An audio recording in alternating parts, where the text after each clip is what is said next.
Assalamualaikum warahmatullahi wabarakatuh. Selamat pagi anak-anak. Gimana kabarnya hari ini? Alhamdulillah.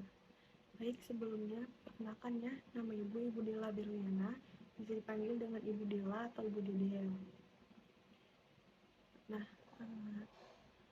udah ada yang tahu belum?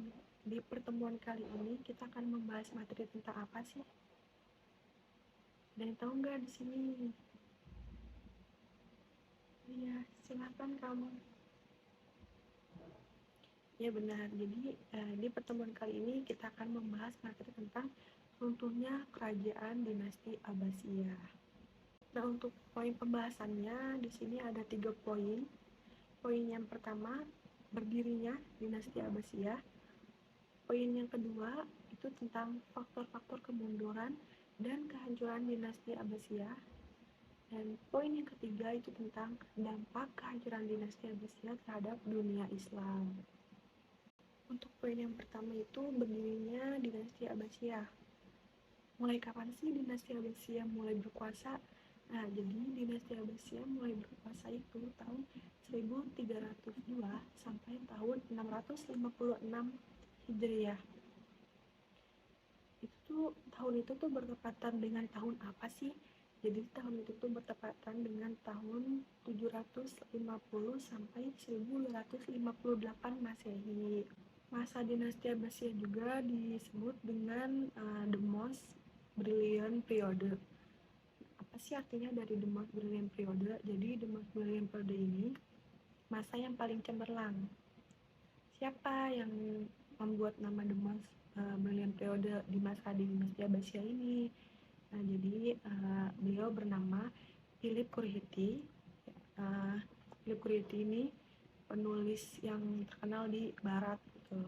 Dinasti Abbasiyah berkuasa. Nah, jadi dinasti Abbasiyah ini mulai berkuasa setelah runtuhnya dinasti Umayyah. Nah, sejak kapan dinasti Umayyah itu runtuh? Nah, dinasti Umayyah itu runtuh sejak tahun 132 Hijriah.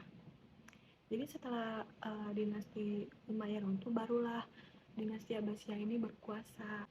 Pada awalnya, dinasti Abbasiyah ini bertempat di Kufah, lebih tepatnya di Istana Hasyimiyah. Nah, lalu berpindahlah ke kota Baghdad dan menjadikan tempat pemerintahan barunya di kota Baghdad ini. Nah, kenapa dari Kufah pindah ke kota Baghdad? Karena di Kufah ini banyak sekali orang Syiah dan Kufah ini tempat pusatnya pemberontakan penduduk Arab. Untuk poin materi yang kedua yaitu faktor-faktor kemunduran dan kehancuran dinasti Abbasiyah. Nah, di sini terdapat dua faktor. Yang pertama faktor internal dan yang kedua faktor eksternal.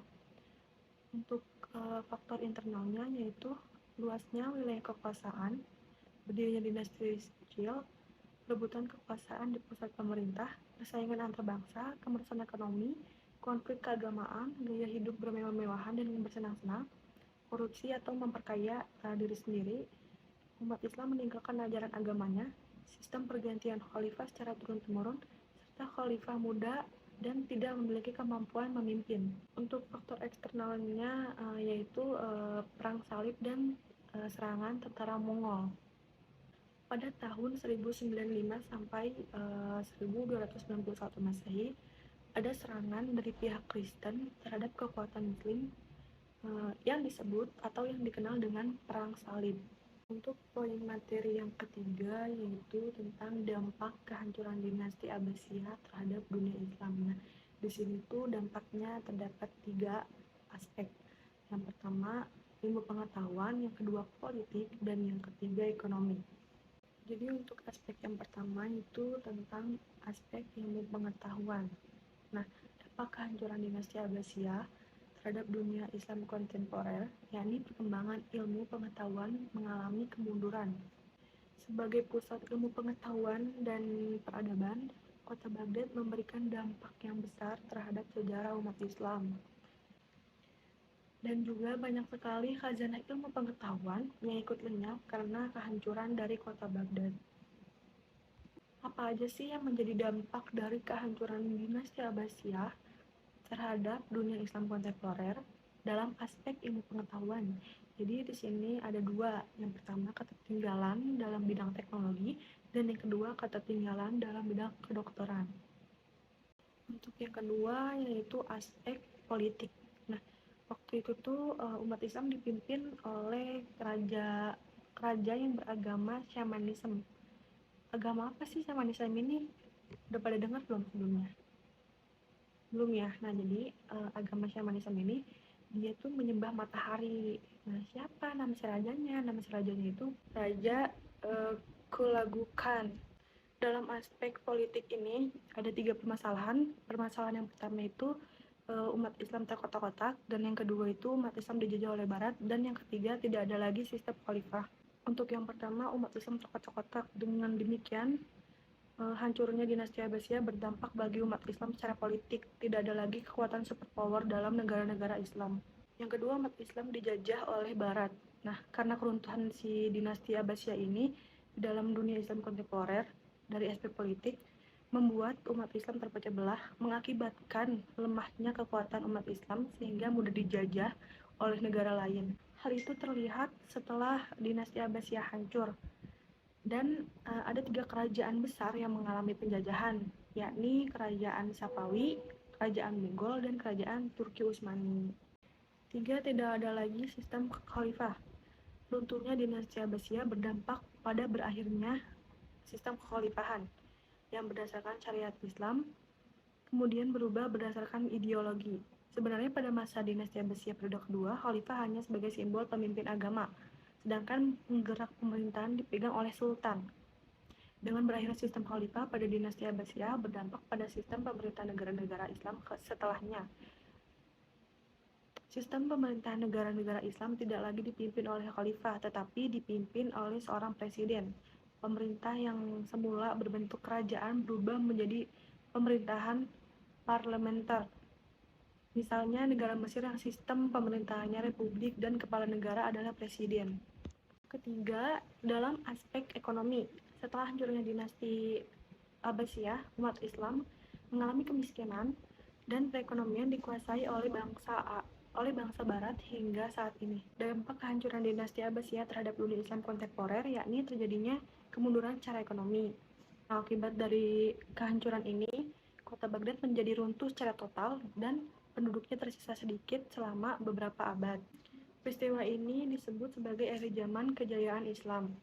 Dengan hancurnya kota Baghdad secara total menjadikan umat Islam ketika itu terpuruk karena fasilitas yang ada sudah dihancurkan seperti irigasi untuk mengairi pertanian dan fasilitas umum lainnya dihancurkan, sehingga menjadikan umat Islam kesulitan dalam bidang ekonomi dan sampai berdampak kepada kehancuran dinasti Abbasiyah terhadap dunia Islam kontemporer, yakni terjadinya krisis ekonomi bagi umat Islam sehingga negara Islam mengalami keterbelakangan dari aspek ekonomi dibandingkan negara-negara Barat dan negara non-Muslim. Untuk penjelasan materi kali ini, Ibu cukupkan sampai sini dulu saja. Dan selanjutnya kita akan beralih ke evaluasi. Nah, evaluasi kali ini pilihan ganda dan Ibu pengen di sini kita berebutan menjawab ya. Jadi Ibu nanya dan kalian berebutan untuk menjawabnya. Ya. Jadi di sini terdapat 3 soal. Nah, Ibu langsung bacakan saja ya, nanti kalian berebutan menjawabnya. Nah, soal yang pertama, siapakah pemimpin Mongol yang menaklukkan Baghdad dan mengakhiri dinasti Abbasiyah? A. Genghis Khan, B. Kublai Khan, C. Hulagu Khan, D. Tamerlan. Ayo, siapa yang bisa jawab? Iya, silahkan kamu.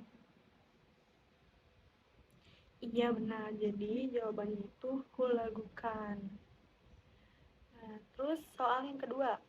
Faktor utama yang menyebabkan runtuhnya Bani Abbasiyah adalah A. Konflik antara keluarga penguasa dalam dinasti Abbasiyah, B. Serangan dari Kekaisaran Persia, C. Penaklukan oleh Kekaisaran Romawi Timur, D. Pemberontakan rakyat jelata.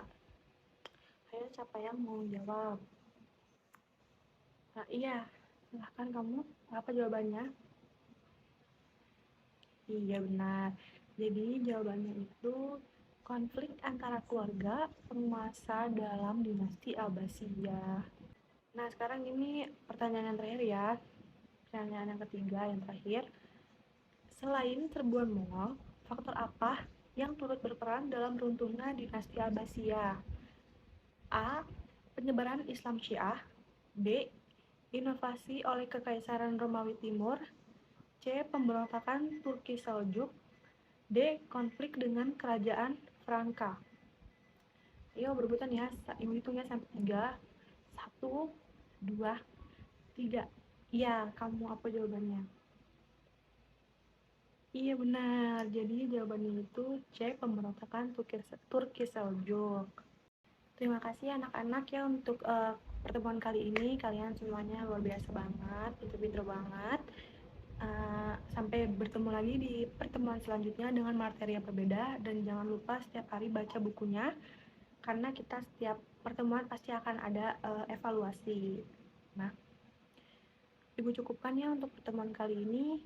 Sebelum kita akhiri, mari kita bersama-sama membaca kafaratul majelis.